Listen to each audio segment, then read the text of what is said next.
The Goat and the Wolf Story. Once there was a goat and a wolf who lived in the forest. One day the wolf saw the goat grazing near a cliff. The wolf thought, if I trick the goat, I can have a feast.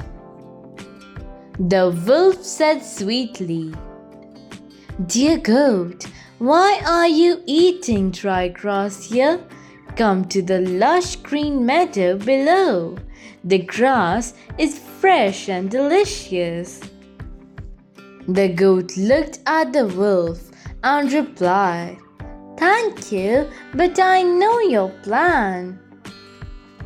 You want me to come down so you can catch me.